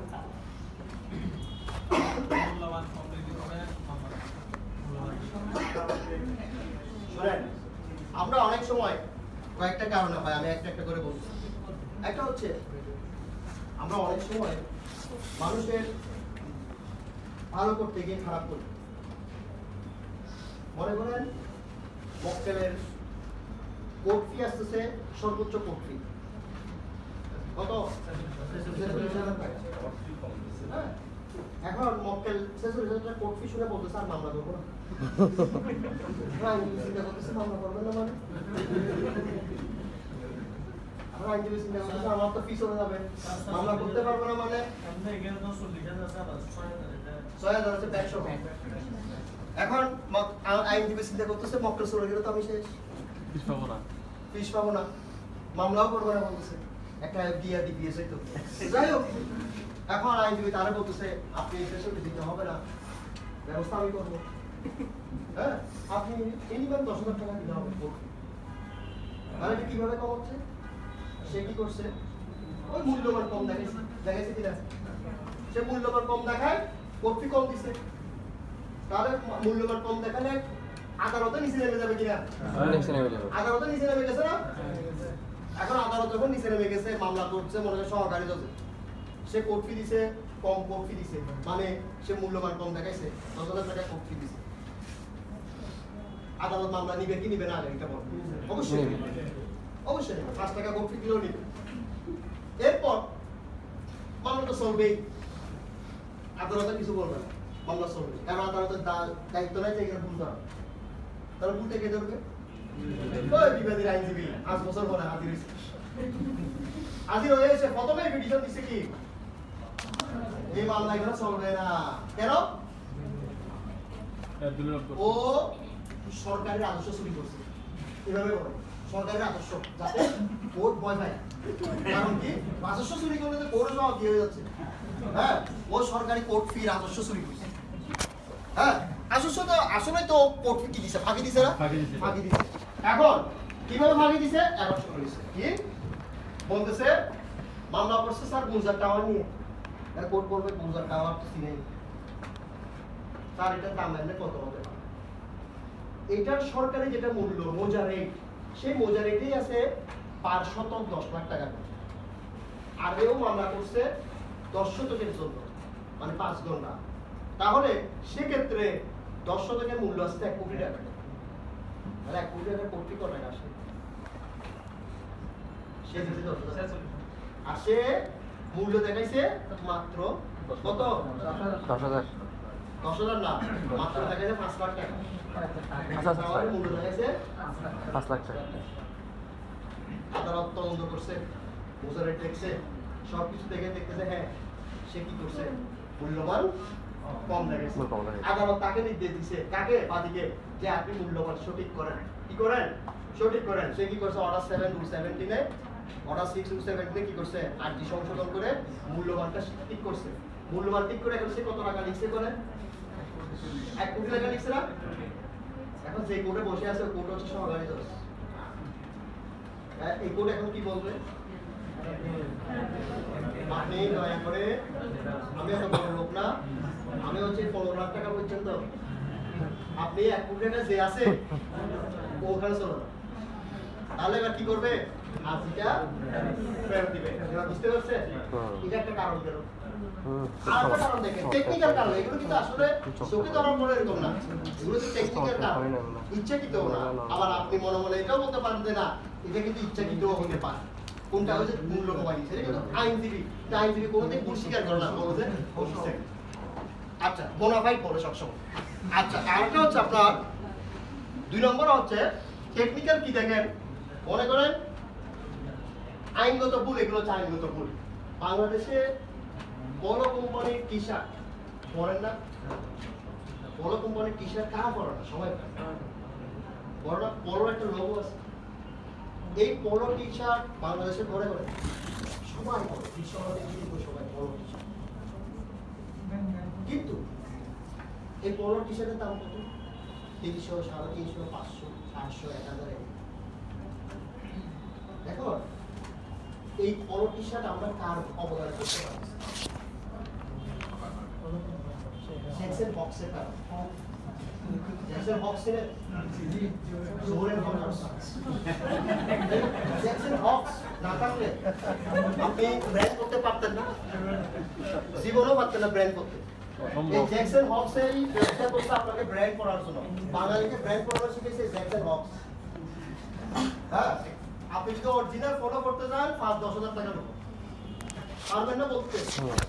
আর ওই জ্যাকসন হক্স আছে বলে আপনি নাইকি থেকে শুরু করে সব করতে পারতেছেন। কিন্তু এই পলো কোম্পানি চিন্তা করতেছে বাংলাদেশ এত পলো পরে, আমার তো অর্ডার নাই, ওরা তো পলো কেন পরে। খোঁজ খবর নিল যে বাংলাদেশে ওর ট্রেডমার্কটা কি করতেছি আমরা, নকল করতেছে, বাংলাদেশ এটা এক্সপার্ট নকল করতেছে। তখন বাংলাদেশের আইনজীবীর সাথে বৈঠক করছে ওদের লিগেল অফিসারের সাথে, সে বলতেছে একটা কাজ করেন, আমরা একটা পার্মানেন্ট ইনজাংশনের মামলা করি। কিসের মামলা? যে এই লোক ব্যবহার করতে পারবে না, যে অনুযায়ী কাজ সেই অনুযায়ী কাজ হয়ে গেছে, মামলা ফাইল করছে। মামলা নিবে কি নিবে না এটা বলে, মামলা নিচ্ছে, মামলা চলতেছে 5 বছর ধরে। বিবাদের আইনজীবী হাজির হয়েছে, হাজির হয়ে বলতেছে এই মামলা এখানে চলবে না। তার প্রথম কথা কেন কেন সেটা হচ্ছে এই ট্রেডমার্ক যেটা নিয়ে সে মামলা করছে, এই ট্রেডমার্কের জন্য আরেকটা আইন আছে, ট্রেডমার্ক অ্যাক্ট 2001। এই ট্রেডমার্ক অ্যাক্ট অনুযায়ী সে এই কোর্টে মামলা করার এখতিয়ার নেই, কারণ এর স্পেশাল ল। যেহেতু ট্রেডমার্ক আমরা কি করছি, লঙ্ঘন করছি, এটা ওই অনুযায়ী জেলা জজের কাছে মামলা করতে হবে, এটা এখানে চলবে না। আদালত দেখতেছে নিয়ম অনুযায়ী এটা ট্রেডমার্কের মামলা, এটা আর চলতেছে না, আদালত মামলা কি করতেছে কেন গেছে, এটা আইনগত কারণে গেছে। আগেরটাতে কেন গেছে, ভুলের কারণে, এটা কিন্তু আইনগত না, ভুল আইনে তো আছে শিখেই, কিন্তু আপনি করেন না, ঠিক আছে। তাহলে এই কয়েকটা কারণ আমি আপনাদেরকে বলছি, এগুলো কিন্তু ইচ্ছাকৃত ভুল না, এগুলো হচ্ছে টেকনিক্যাল ভুল, যেগুলো অনেক সময় ধরা পড়ে না। এই ভুলগুলোর কারণেই আমরা অনেক সময় ভুল আদালতে মামলা করে ফেলি। এই ভুল আদালতে মামলা করার কারণে আমাদেরকে মামলাটা কি করে দেওয়া হয়, যখন আইডেন্টিফাই হয় তখন আমাদের আর্জিটা ফেরত হয়। আপনাদেরকে আমি এখতিয়ার পড়াইছিলাম, সেখানে বলেছিলাম যদি এখতিয়ার সম্পর্কে অনিশ্চয়তা থাকে, সেখানে দুইটা আদালতের এখতিয়ার যদি কোনো অনিশ্চয়তা থাকে, আপনার আর্জিতে লিখে দিতে হবে কেন আপনি ওই আদালতে মামলা করতেছেন, কারণ কি আপনি এখতিয়ার নির্ধারণ করতে পারেন না। পরবর্তীতে যদি ওই মামলার এখতিয়ার নিশ্চিত হয়, তাহলে আদালত আপনার মামলাটা কি করবে, আপনার আর্জিটা ফেরত দিবে, যেটা কোনো এখতিয়ার নিশ্চিত সেটাও হতে পারে।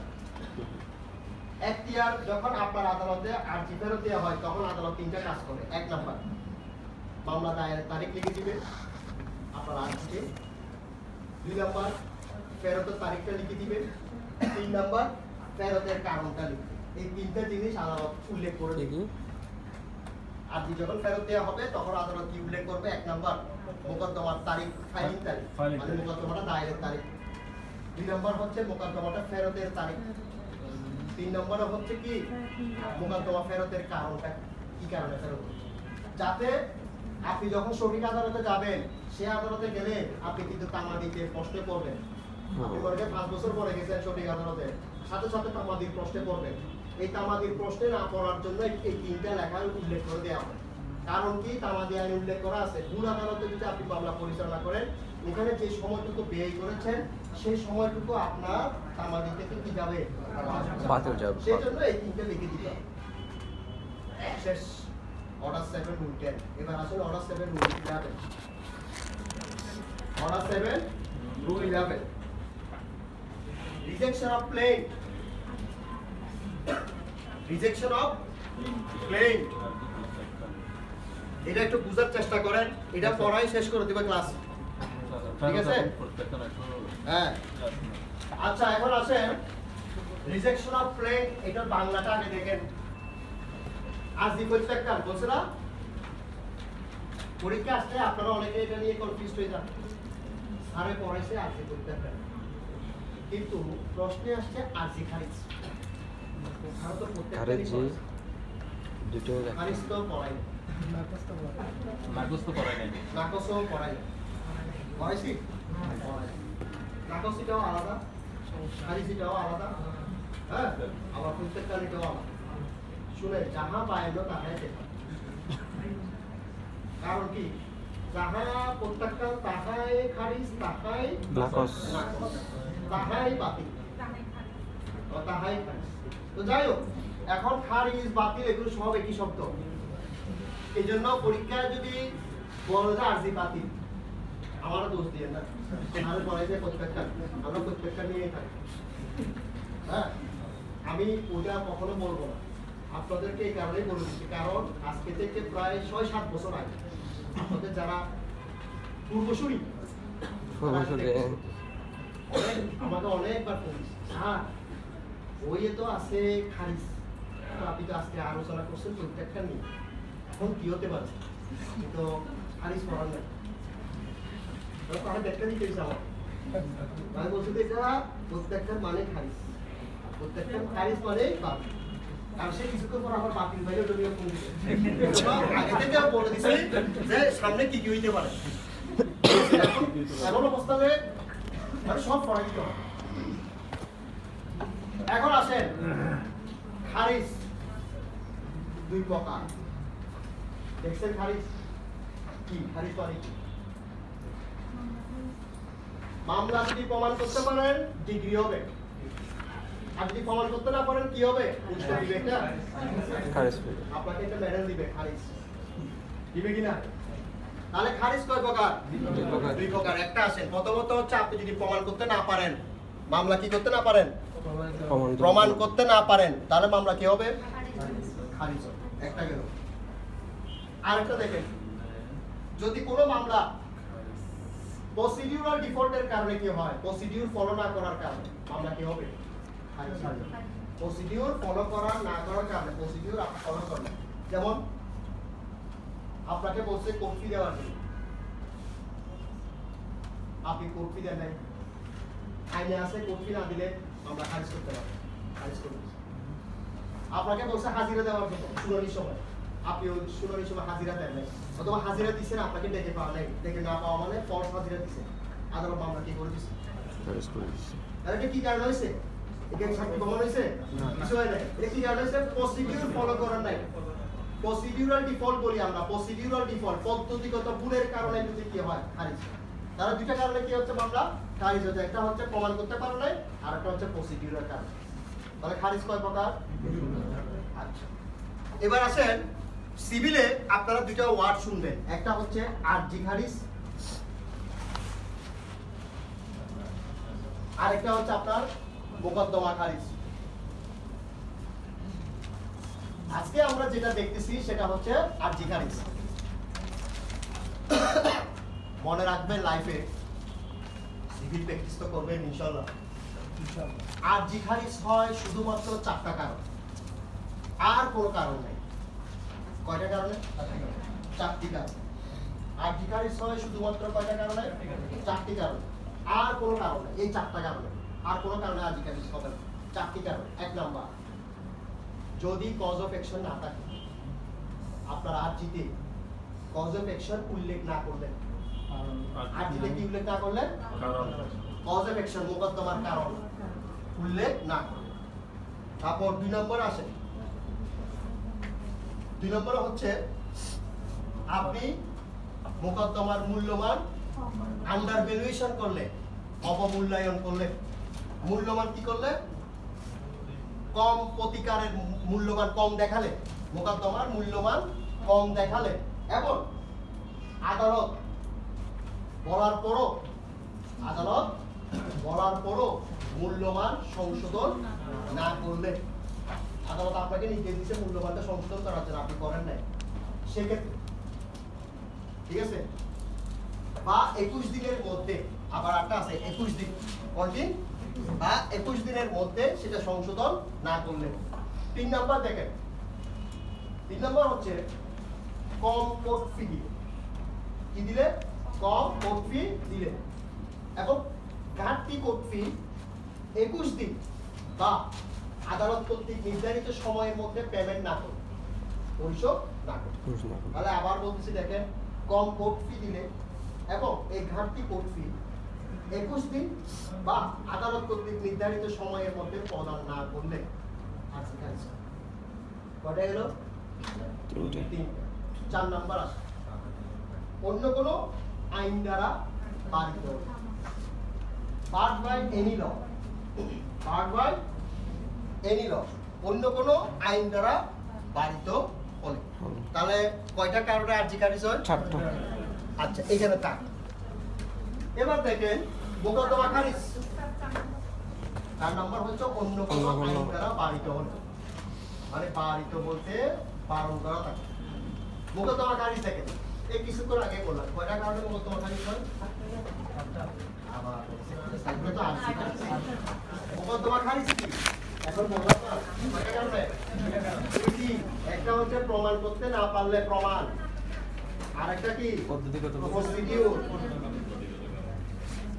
প্রসিডিউরাল। ঠিক আছে, এবার বুঝতে পারছেন? এখন দেখেন আরজি খারিজ হলে আপনি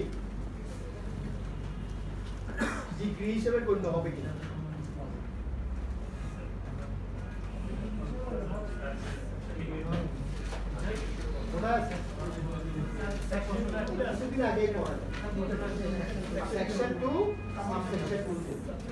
ওই যে সমস্ত বিষয় ডিগ্রির অন্তর্ভুক্ত হবে সেখানে বলা আছে রিজেকশন অফ ক্লেম তো ডিগ্রির অন্তর্ভুক্ত হবে।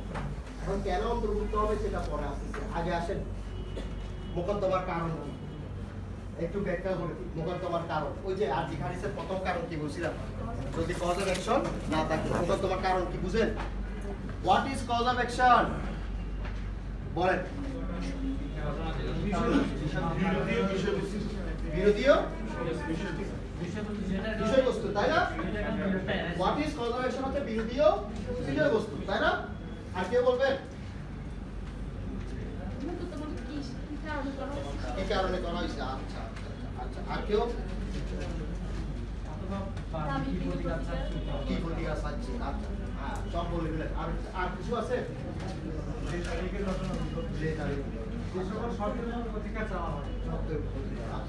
দেখেন যা যা বলছেন সবাইকে ধন্যবাদ। এখন দেখেন আসলে মোকদ্দমার কারণটা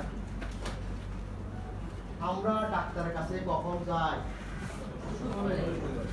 আপনার পেট ব্যথা হচ্ছে, ডাক্তারের কাছে গেছেন, মাথা ব্যথা হচ্ছে, কাশি হচ্ছে, আপনি ডাক্তারের কাছে গেছেন। আমরা অসুস্থ হলে ডাক্তারের কাছে যাই, সুস্থ হলে কেউ যায় না। আপনি জানুয়ারিতে আপনার পেট ব্যথা হচ্ছে, এখন মে মাস, আপনি ডাক্তারের কাছে গেছেন। ডাক্তারের কাছে গিয়ে বলতেছিলেন ডাক্তার সাহেব ওষুধ দেন। ডাক্তার সাহেব বলতেছি কেন? পেট ব্যথা কখন থেকে? ওই জানুয়ারিতে হয়েছিল। এখন এখন নাই, ঠিক আছে, জানুয়ারিতে হয়েছিল। ডাক্তার সাহেব বলবেন পাশে মানসিক ডাক্তার আছে, আর ওনাকে দেখা আসে। আপনার তো কনজারভেশনই আড়াইছে নেই, আমি ওষুধ কেন দিব? আপনি জানুয়ারিতে পেট ব্যথা হয়েছে, ফেব্রুয়ারি গেল, মার্চ গেল, এপ্রিল গেল, মে চলতেছে, 4 মাস সুস্থ আছে, আলহামদুলিল্লাহ, আরো থাকবেন। আপনার তো ওষুধ তো কোনো দরকার আছে? তাহলে কনজারভেশন কি জিনিস? আগে ঘটনা উদ্ভব করতে, ঘটনা এখনো ঘটেই নাই। আপনি আগে থেকে বলতেছেন 2024 সালে আমার এরকম করতে পারে, এই জন্য আগে থেকে আপনি করে চলে গেছেন। আরে কোর্ট বলবে আগে ঘটনা করতে দেন, ঘটনা তো ঘটেই নাই, নাও করতে তো পারে, অথবা এটা তো নাও হইতে পারে, অথবা এটা ভিন্ন ভাবেও হইতে পারে। আপনি তো আগেই চলে আসেন, আগে আসতে কেউ কখনো আপনাকে রেমিডি দিবে না, পরে আসলেও দিবে না, উইদিন টাইমের মধ্যে আসতে হবে। তাহলে কজ অফ অ্যাকশনটা কি বুঝছেন? এখন আপনাকে আগে ঘটনা কি হতে হবে, উদ্ভব হতে হবে। কত তারিখ সে অস্বীকার করছে সেটা উল্লেখ করতে হবে না? ক্রিমিনাল মামলা যারা আপনারা প্র্যাকটিস করেন, 3টা জিনিস সবসময় কি লিখতে হয়, সঠিকভাবে লিখতে হয়। একটা কি টাইম অফ অকারেন্স, সময়, সময়, এবং সাথে ডেট অফ অকারেন্সটা প্লাস প্লেস অফ অকারেন্স সঠিকভাবে লিখতে হয়, না হলে মামলা শেষ। ম্যানার অফ অকারেন্স লিখতে হবে কিনা? এখন আপনার এই যে জিনিসগুলো, এগুলো সিভিলও আছে। কোথায়? এই যে cause of action, cause of অ্যাকশনে উল্লেখ করেন নাই আপনার আপনার মামলার মধ্যে কোন তারিখ সে অস্বীকার করছে, কোন তারিখ এই আপনার দলিল অস্বীকার করতেছে, আপনার সত্য অস্বীকার করতেছে। তা আদালত তামাদি হিসাব করবে কিভাবে? আপনার মামলা তামাদি হিসাব কিভাবে করবে আদালত? গাইবি? তাহলে আপনার মামলা আরজিডি হয়ে যাবে। তবে এটা আদালত নিজে নিজে করবে না, এটা কে করবে? বিবাদী পক্ষ থেকে আরজি খারিজের কি দিবে? পিটিশন দিবে। বিবাদী পক্ষের আইনজীবীর প্রথম কাজ হচ্ছে আপনার আরজিটা নিয়ে, হ্যাঁ, এমন ভাবে উনি আল্ট্রাসোনোগ্রাফি করবে এই আরজিটাকে, হ্যাঁ, এখানে হাড়টি সহ দেখা যাবে একেবারে। উনি করে পুরোটা দেখার পর এরপরে কি করবে? বিশ্লেষণ করে করে একটার পর একটা পিটিশন দেওয়া থাকবে। কেন? ওই যে আরজি ভুল করছে, কি ভুল করছে? কজ অফ অ্যাকশন নাই, সে সাথে সাথে অর্ডার 7 উড়িয়ে দেবে, একটা কি দিবে? পিটিশন দিবে। কেন? কজ অফ অ্যাকশন নাই। একটা কথা মনে রাখবেন, আরটি সংশোধনের মাধ্যমে কজ অফ অ্যাকশন আপনি নতুন করে বুঝাইতে পারবেন না। এটা আমি পড়াইতে ভুলে গেছিলাম। অর্থাৎ কজ অফ অ্যাকশন কখনো সংশোধন করা যায় না। এটা লিখে রাখি। কজ অফ অ্যাকশন কখনো কি করা যাবে না?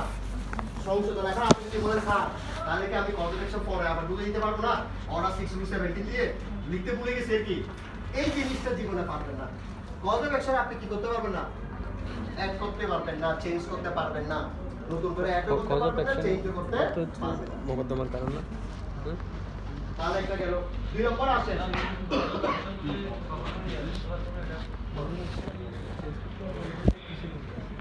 অর্ডার 6/17 আর এখানেও অর্ডার 7 ভুলে যাবেন। ঠিক আছে? আমি জাস্ট পর 8-10 মিনিট পড়াবো। ঠিক আছে? স্যার কজ অফ অ্যাকশন এরপর আসেন, হ্যাঁ কজ অফ অ্যাকশন চেঞ্জ করা যাবে না, এটা অ্যাড করাও যাবে না নতুন করে। এটা কোন সেকশন? 6/17 এর মাধ্যমে। আচ্ছা। ঠিক আছে? এখন আরেকটা আসেন ওই যে কোড ফি সরি আন্ডার ভ্যালুয়েশন কিছুক্ষণ আগে পড়াচ্ছি। তো আমি এটা আর পড়াচ্ছি না। আন্ডার ভ্যালুয়েশন মানে আপনি মূল্যবান হচ্ছে 10 লাখ টাকা কিন্তু আপনি মামলাতে দেখাইছেন 5 লাখ টাকা। তাহলে 5 লাখ টাকা বেশি কম দেখাইছে। এটা আন্ডার ভ্যালুয়েশন। আদালত বলছে যে আপনি যে সংশোধন করেন, আপনি যে সংশোধন করেন নাই, তাহলে সেক্ষেত্রে আপনার আর কি করে দিবে আদালত? খারিজ করে দিবে। কারণ 2 নম্বরটা বুঝতে পারছেন? আন্ডার ভ্যালুয়েশন করা যাবে না। যেটা সঠিক সেটা লিখতে হবে। 3 নাম্বার, এখন আপনাদের মনে অনেকের প্রশ্ন আসতে পারে, যদি আপনারা প্রশ্ন করেনই না, সেটা হচ্ছে কি আপনাদের মনের খবর আমি নিজেই বলে ফেলি। এটা হচ্ছে আপনাদের এই যে অনেক সময় যদি আপনারা যদি বলেন যে স্যার বিষয়বস্তু যদি কোনো মূল্যবানই না থাকে, কিছু বিষয় আছে যেগুলো মূল্যবান নাই, হ্যাঁ আমি এটার বাজার মূল্য নেই কিন্তু আইন তো একটা মূল্য নির্ধারণ করতে, তখন আপনাকে আইনে একটা সুযোগ দিচ্ছে কি আপনি আপনার ইচ্ছা মতো একটা কি করতে পারবেন, মূল্যবান নির্ধারণ করতে পারবেন। যেগুলোর কি নাই মূল্য না সেগুলোর ক্ষেত্রে, কিন্তু যেগুলোর অলরেডি কি আছে বাজার মূল্য আছে, কোনটা আদালত অলরেডি সরকার কি করে দিছে মূল্য নির্ধারণ করে দিছে, ওগুলো অবশ্যই আপনাকে ওই নির্ধারিত মূল্যে কি করতে হবে, আপনাকে মূল্যায়িত করতে। আচ্ছা 3 নম্বর আসেন কোর্ট ফি কি দিলে কম দিলে। দেখেন স্যার মূল্যায়নের একটা এক্সাম্পল দেন না স্যার। মূল্যায়ন যে এরকম এক্সাম্পল দুনিয়াতে কি আসে দেন না স্যার একটু। মানুষের মূল্য নাই এটাও ঠিক না, মানুষের মূল্য নাই এটা ঠিক না, মানুষের মূল্য নাই এটাও ঠিক, আবার মানুষের মূল্য অমূল্যহীন, অর্থাৎ এটার মূল্যটা আপনি বাজারে নাই। একটা মানুষের মূল্য কত হতে পারে, গভর্নমেন্ট কি নির্ধারণ করে দিছে যে একটা মানুষের মূল্য 10 লাখ টাকা, এটা নির্ধারণ করে দেয়। তবে মাঝে মধ্যে আমরা এটাও দেখি যে একটা মানুষের মূল্য একটা ছাগলের বিনিময়ে দেওয়া হয়। যেমন লঞ্চে যদি মারা যায়, বরিশালে যাওয়ার পথে লঞ্চ ডুবিতে মারা গেছে, গভর্নমেন্ট দেখলাম একসময় ছাগল দিছে প্রতি পরিবারে একটা করে ছাগল দিছে, তাহলে আপনার পরিবারে একটা ছাগল মারা গেছে, গভর্নমেন্ট আরেকটা ছাগল আপনাদের ছাগলের সাথে তুলনা। আর মানুষের মূল্য আপনি যেটা বলতেছেন যেটা ছাগলের সাথে ইয়া হলো, তো যাই হোক, কারণ আসলে মূল্যটা আপনি নির্ধারণ করা যায় না কিছু কিছু জিনিসের। হেবার ক্ষেত্রে যেমন মূল্য নেই, দানের ক্ষেত্রেও কিন্তু আপনার মূল্য উল্লেখ করা হয় না, কারণ এটা গিফট।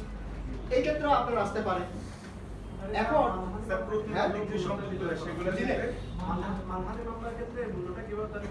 না মানহানির ক্ষেত্রে এটা হচ্ছে আপনার মানের উপর, যেমন আপনি মনে করেন মেয়র, হ্যাঁ মেয়র, তাহলে আপনার একটা স্ট্যাটাস রুল, এখন আপনি আমার মান থাকতে পারে নাও থাকতে পারে, এটা নির্ধারিত হয় সমাজ এবং আপনার স্ট্যাটাস লিভিং এর উপর, লাইফ লিভিং স্ট্যাটাস উপর। যেমন এখন হিরো আলমের একটা মান আছে, সাপোজ হ্যাঁ একটা মান আছে, এখন আপনি যদি তাকে যদি এখন কি করেন, তার বিরুদ্ধে যদি বিষোদগার করেন, সে চাইলে এখন মামলা করতে পারবে। কেন?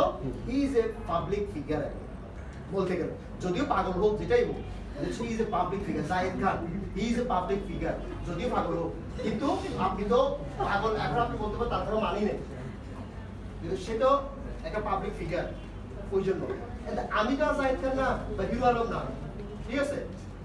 এখন আপনার 3 নম্বরে যেটা কম কোর্ট ফি দিলে, আপনার কাছে এখন কোর্ট ফি আছে মনে করেন হাতে টাকা আছে 500 টাকা, আপনি চাইলে 500 টাকা দিয়েও মামলা ফাইল করতে পারবেন। কেন?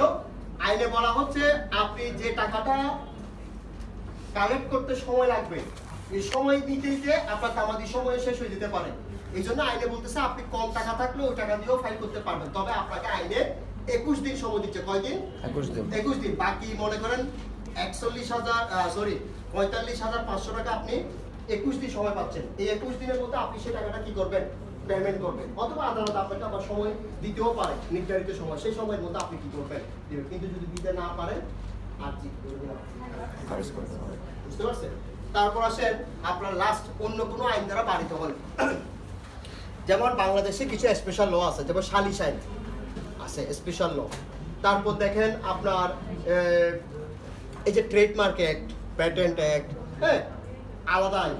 যেমন এই যে নারী শিশু নির্যাতন দমন আইন আছে না, এটা কিন্তু স্পেশাল ল, কারণ নারী শিশুদের যে অপরাধগুলো এগুলো আবার পেনালগুলো আছে কিনা, আছে, রেপ আছে না, যৌতুক আছে না, সব আছে, পেনালগুলো যাই আছে। আবার এটাকে আলাদা করে স্পেশাল একটা আইন করা হয়েছে। কি করা হয়েছে? নারী শিশু নির্যাতন, শুধুমাত্র নারী এবং শিশুদের জন্য, পুরুষ তো নাই। তারপর যৌতুক, হ্যাঁ পুরুষ নির্যাতন হয় না। তারপর দেখেন আপনার এই যে যৌতুক নিরোধ আইন, যৌতুক নিরোধ আইন এটা কিসের আইন? স্পেশাল ল। স্পেশাল কাদের জন্য করছে? নারীদের, নারীদের জন্য করা। এটাতে আপনি পুরুষও মামলা করতে পারবেন। যদি আপনার বউ আপনার কাছ থেকে টাকা চায় তাহলে আপনিও যৌতুকের মামলা করতে পারবেন। পুরুষরা করতেছে, কোর্টে হচ্ছে, এবং অলরেডি প্রায় কয়েকটা মামলাও হয়েছে। কারণ এই আইনে কোথাও লেখা না যে এই মামলাটা শুধু নারীরা করতে পারবে, বা কোনো পুরুষ নারীর কাছে টাকা চাইতে। এখানে লিখছে পার্সন, ব্যক্তি, তাহলে ব্যক্তি পুরুষও হইতে পারে, মহিলাও হইতে পারে। এখন মহিলা যদি স্বামীর কাছ থেকে জোরপূর্বক টাকা আদায় করে, হ্যাঁ টাকা আদায় করে, তাহলে সেক্ষেত্রে ওই পুরুষ মহিলার বিরুদ্ধে মামলা করতে পারবে। এই জন্য মহিলারা সাবধান, হ্যাঁ ঠিক আছে। এখন হ্যাঁ অবশ্যই করবে, অবশ্যই করবে, যৌতুকের আইনে অনুযায়ী করা হবে, ঠিক আছে। আচ্ছা, এই যে স্পেশাল লতে বলা আছে, যেমন সালিস আইনে বলা আছে কোনো বিষয় যদি সালিসে চলমান থাকে সেই বিষয় নিয়ে কোনো সিভিল কোর্টে মামলা দায়ের করা যাবে না। এখন আপনি মনে করেন একটা বিষয় সালিসে চলমান আছে, ওই বিষয়টা নিয়ে আবার সিভিল কোর্টে কি করছেন, মামলা ফাইল করছেন, তাহলে সেক্ষেত্রে অর্ডার 7 রুল 11 অনুযায়ী এই 4 নম্বর বিধি অনুযায়ী আপনি এটা মামলা খারিজ করতে পারবেন। কেন? যেহেতু স্পেশাল লতে বলা আছে সালিসে বিদ্যমান থাকলে ওই বিষয় নিয়ে আমার আদালতে কোনো কি করতে পারবে না, মামলা ফাইল করতে পারবে না। সেক্ষেত্রে আদালত কি করবে, স্টপ করবে, এটা করতে পারবে। যেমন অর্থঋণ আদালত আইন, এটা হচ্ছে স্পেশাল ল। অর্থঋণটা করা হয়েছে শুধুমাত্র কিসের জন্য? ফাইন্যান্সিয়াল ইনস্টিটিউশনের জন্য। এখন মনে করে সিটি ব্যাংক, সে যদি সিভিল কোর্টে গিয়ে মামলা করে টাকা উদ্ধারের জন্য আদালতে মামলাটা খারিজ করে দেবে। কেন? অর্থঋণ আদালত আইন দ্বারা সেটা কি ক্লিয়ার। তাহলে 4টা কারণে কি হবে? শেষ। দুটো কারণে মোকদ্দমা। এবার আসেন আর্জি খারিজ হলে এটার বিরুদ্ধে প্রতিকার কি?